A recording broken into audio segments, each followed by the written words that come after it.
국제통화기금이 올해 한국의 성장률을 1.2%로 전망했다. 14일 발표한 세계 경제 전망을 통해서다. 세계 경제에 대해선 1930년대 대공황 이후 최악의 경기 침체를 기록할 것이라며 3% 역성장할 것으로 내다봤다. 신종 코로나 바이러스 감염증의 충격으로 한국을 비롯한 전 세계 경제가 급격히 후퇴할 거라는 예상이다. IMF는 지난해 10월과 올해 1월, 올해 한국의 성장률을 2.2%로 내다봤다. 3개월 만에 기존 전망치보다 3.4%포인트 내려잡았다. IMF는 한국의 높은 대외 개방도를 감안할 때 주요 교역국의 급격한 성장 전망 하향에 따른 대외 수요 부진이 성장을 제약할 것이라고 하향 조정 이유를 밝혔다. 그러면서 한국의 주요 교역국 성장률도 줄줄이 낮췄다. 세계 경제는 1월 전망 대비 6.3%포인트 하향 조정했다. 미국의 올해 성장률은 5.9%, 유로존은 7.5%로 내다봤다. 중국도 기존 6%에서 1.2%로 4.8%포인트 낮췄다. 추가 하향 조정 여지도 남겼다.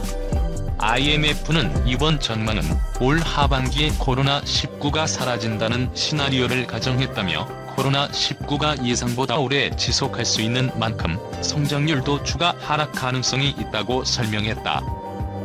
외환위기 당시인 1998년 이후 22년 만에 역성장 가능성이 커지며 정부의 위기감도 고조됐다.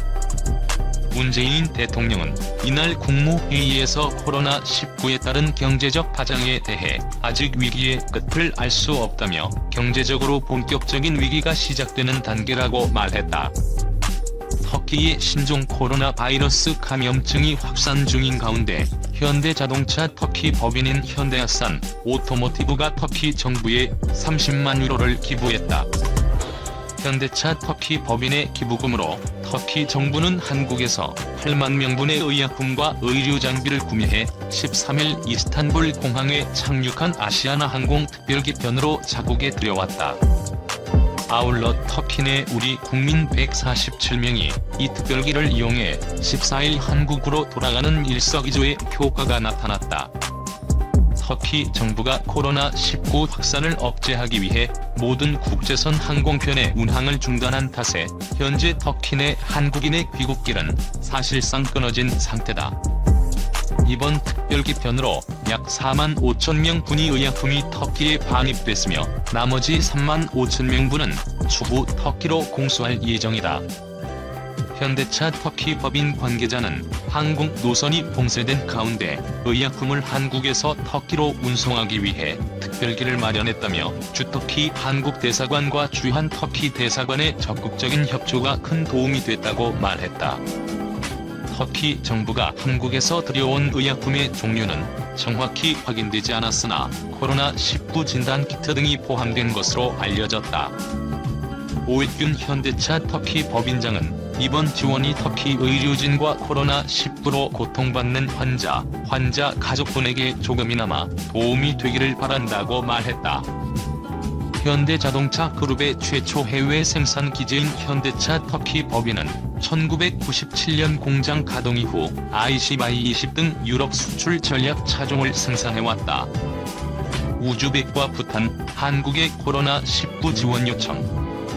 문재인 대통령이 13일 샤부카트 미르지요예프 우즈베키스탄 대통령과 정상통화를 갖고 코로나 바이러스 감염증 -19 대응을 위한 협력에 대해 논의했다. 미르지요예프 대통령은 한국이 대통령의 지도력과 최고의 보건 능력으로 감염병 세계적 유행 상황에서 이상적 결과를 내고 있다고 평가하며 한국 정부가 의료 전문가를 파견한 것에 대해 깊은 사의를 표했다.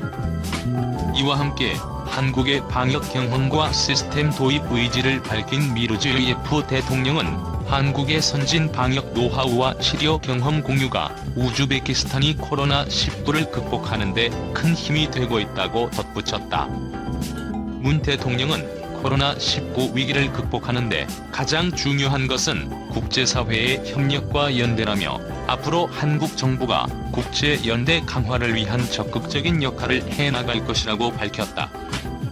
문 대통령은 이어 로테이 체링 부탄 총리와 정상통화를 가졌다. 체링 총리는 한국이 신속한 진단검사로 확진자를 추적하고 치료해 코로나19에 성공적으로 대처하고 있다며 한국산 진단키트의 긴급 지원을 요청했다.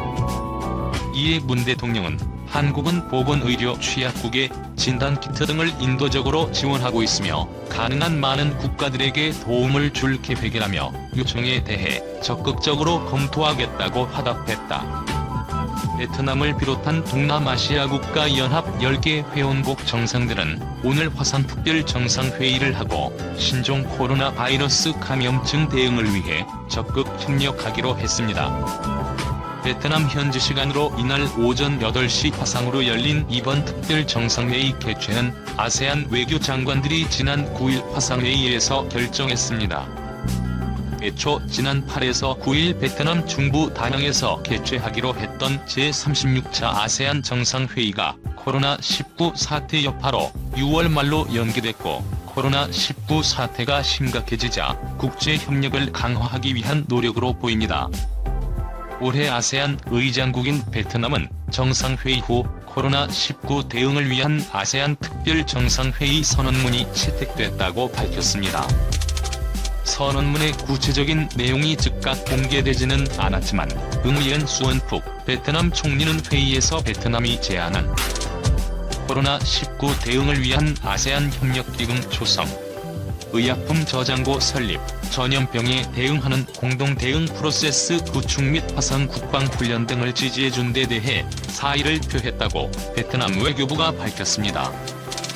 또 회원국 정상들은 코로나19 통제와 특히 국경을 통한 확산 예방이 최우선 과제라면서 아세안이 코로나19에 따른 사회, 경제적 충격을 완화하기 위한 조치를 실행하는 데 초점을 맞춰야 한다고 말했다고 전했습니다. 아세안 정상들은 포스트 코로나19 경제 회복 방안에 대해서도 의견을 교환한 것으로 알려졌습니다. 아세안 정상들은 이어 한국, 중국, 일본 3국 정상이 참석하는 아세안 플러스 3 화상 특별 정상회의를 열고 코로나19 대응을 위한 국제협력 방안을 논의했습니다. 아세안 플러스 3 정상회의 후에도 코로나19 대응과 사회, 경제적 악영향 최소화를 위한 국가 간 공조 방안을 담은 정상 선언문이 채택될 예정입니다. 아세안은 베트남 내 브루나이, 캄보디아, 인도네시아, 라오스, 말레이시아, 안녕하세요. 돈되는 라디오입니다. 좋아요, 알람, 구독은 사랑입니다. 바쁘시겠지만 꼭 한 번씩 부탁드립니다. 충격적인 소식이라 좀 짧게 전해드립니다.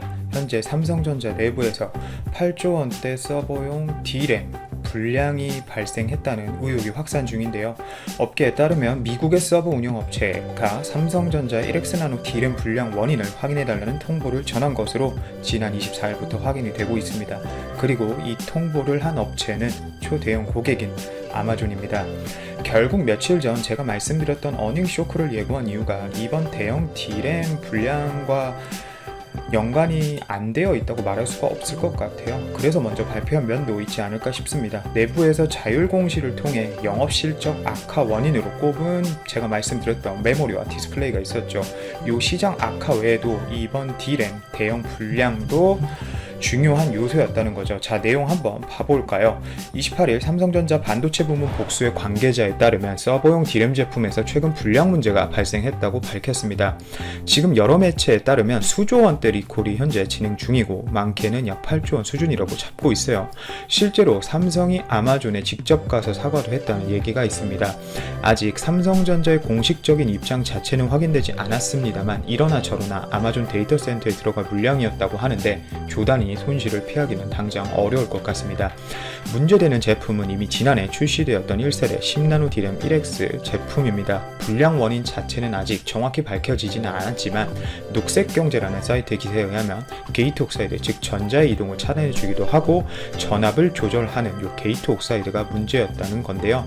이미 삼성전자가 작년 2분기 컨퍼런스 콜에서 이 불량에 대해서 언급을 나주맣게 했고, 이 불량 때문에 당시 3분기에 이 1세대 제품이 출하가 잘 이루어지지 않았었습니다. 마음 한편으로는 정말 안타까운데 서버용 D램 부분에선 계속 1위를 달려왔던 삼성전자가 이렇게 신뢰도 하락을 시킬 수 있는 사고가 좀 터졌기 때문에 아마도 당장 신뢰도 하락을 면하기는 좀 어려울 것 같습니다. 이건 잘못한 겁니다. 삼성전자가. 우선 삼성전자 측의 공식적인 입장은 아니지만 이렇게 기사가 뜰 정도면 어느 정도 기정사실화가 돼가는 상황이기 때문에 안타깝지만 실수를 인정하고 잘못한 건 잘못한 거니까 빨리 받아들이고 앞으로 이 리콜 문제를 아마존과 함께 어떻게 좀 현명하게 풀어나갈지 좀 지켜보셔야 될 것 같습니다. 속보이기 때문에 이만 방송을 마치도록 하겠습니다. 감사합니다.